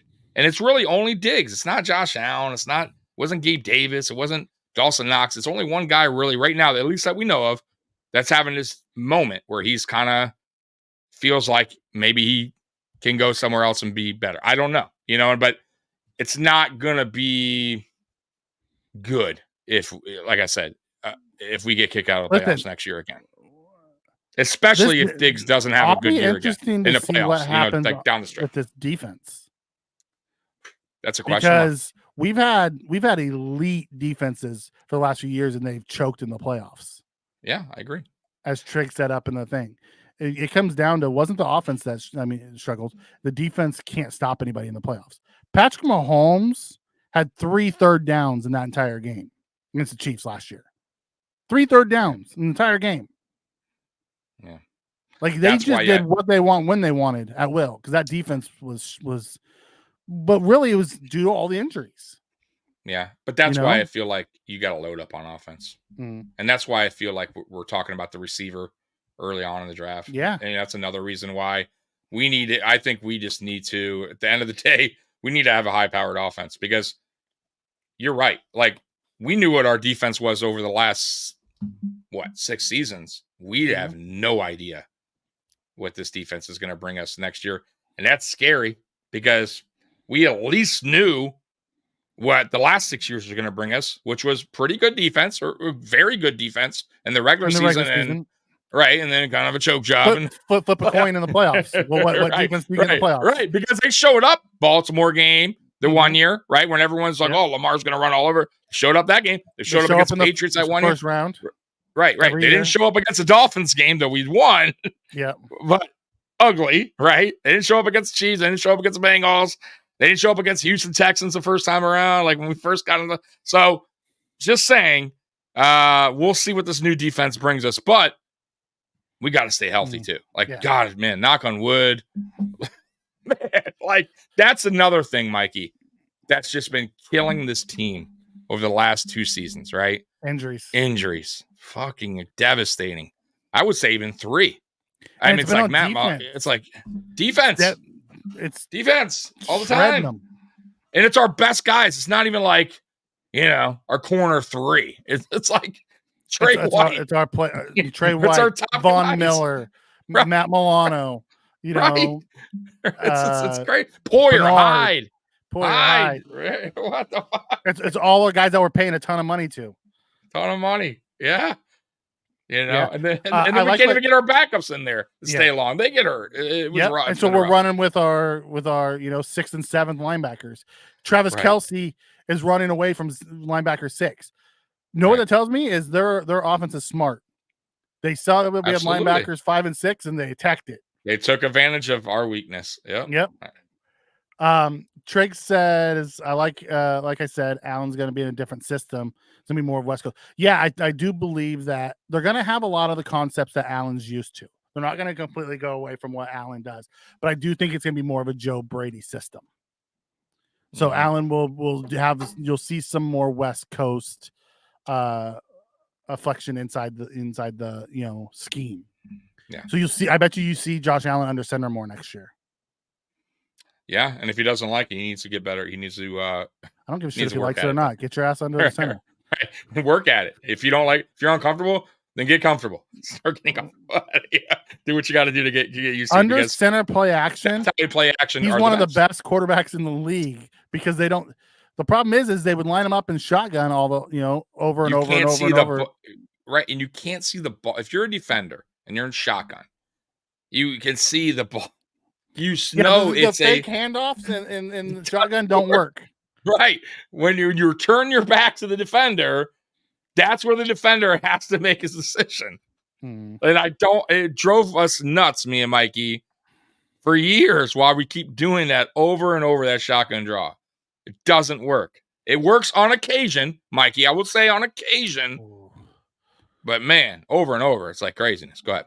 Listen, Sal, I'm with you, but there's no way they can go ground and pound with James Cook. He's not that type of back. We just talked about that now, 20 minutes ago. I do think we're going to see get one. Yeah, I do think we're going to see more 12 personnel next year. I think they're going because we'll try to make it with work. Knox and Kincaid. I do think we're going to see more 12 personnel, but I don't think it's going to be a ground and pound. We don't have the backs for ground and pound. We don't, unless they. We just talked about this. Unless I feel like they need to or if there's not there, you get an Elliott late, after the draft, and there's your short yardage guy, there's your goal line guy, but it's still not Elliott's. I still want to trust him as getting a lot of snap counts. You know what I mean? Like I would prefer, to be honest with you, a younger running back. That's more of that type, but we'll see what happens. But I don't think so. I don't think we're not built that way. We're still not built that way to be a ground and pound team. Like I like our offensive line, but I still feel like it's not there yet. I felt like I got a lot better, but you got to remember now, Mitch Morse is gone. Now we got a new left guard and Edwards filling in. We don't know how it's going to be. We don't know yet how McGovern's going to be at center. Like there's some, you got Osiris Torrance coming for year 2. He should be better, but we'll see. Spencer Brown, he had a great year last year. We'll see what happens next year. Can he do it again? So for me last year, I thought they took a step forward, a pretty big step forward, especially in the run blocking. I thought their pass blocking was Josh Allen makes them look better. Yeah, I thought at times, man, they really, it wasn't good. Like at times, they really let us down. Right? Man, Josh Allen running for his life at times. So they got to get better. Offensive line is key for offense. If you don't have a good offensive line, I don't care who you got back there. Yeah. So hopefully this offensive line gels again, Mikey, because it gelled last year, even though. And then we broke it up. So let's see. Now the good thing is David Edwards is on the team still, so it's not like we're bringing in a new player. Yeah. He's, I'm sure he has some reps with them, and obviously McGovern's just going over. When he stepped in and did well. Correct. So let's just hope, McGovern as center is going to be the new one. Josh hasn't had any center other than Morse his whole career. Right. Exactly. So let's hope they have that connection. I love this comment from Roy. I can sense the love for AJ Klein. Listen, I don't put that on AJ Klein. I felt bad for the guy. He came off the couch and did the best he could. That wasn't his fault. They put him in a bad situation. Yeah. It was what it was. I didn't like that. I'm sick of him coming here. Like I was so sick of him signing him, but who else was out there? I understand. You had to get a player that knew the defense. Right. So I get it. It's because we had so many guys get hurt. How about we get guys that don't get hurt all the time? Right. If Spector is a guy who's always hurt, don't have him on the roster. Spector, my God. Yeah, that guy's all kicked. Jesus Christ, man. Can't stay healthy. Can't stay healthy. Can't. Cannot stay healthy. Yeah, Triggs, I'm with you. We did start using less play action once Dayball left because Dorsey was running a Dayball scheme. Last year, Brady stepped into the Dorsey Dayball scheme and did his best, put twists on it, but he really didn't run his offense. This will be the first year you actually see the Brady offense. Yeah.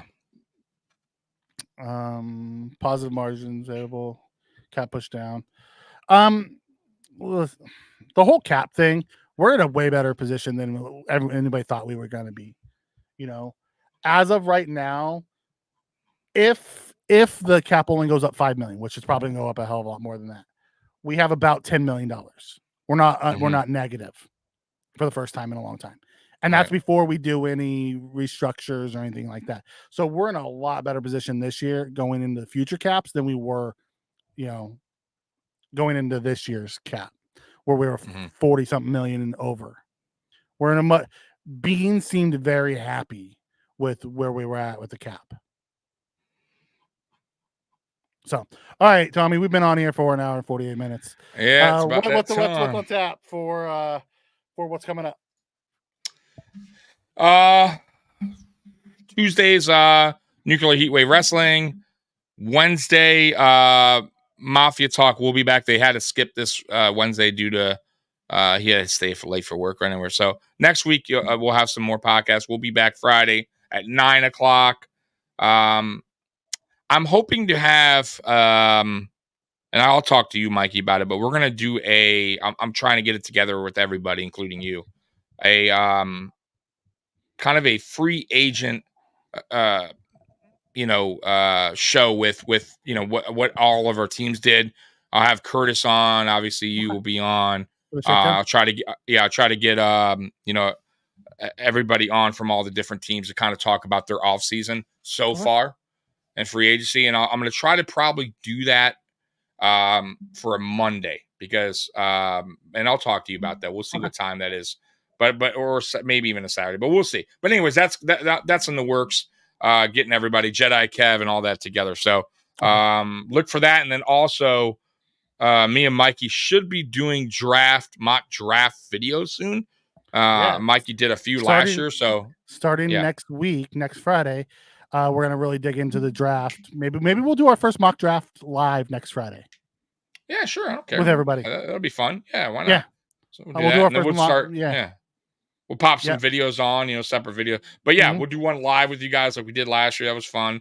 So look for some stuff. We're gonna try to get more. We've been a little not lazy, but we've taken a little break. But we're getting back in the swing of things. So we appreciate you guys' patience with us. Ben comes in and says, "Why did we already restructure Josh's contract for next offseason? He was gonna be at like 50 something million next year, and we restructured next year to bring him down to 49, I think 43. And it gave us some more play, because after next year, we're going to go back to the table and redo Josh's deal. And then we could push some of that money out over, so it's just accounting, because next year was supposed to be like 59, and then 26 was supposed to be 60, and then 27 was supposed to be like 40 something. Yeah. And now it's 43, 63, 56.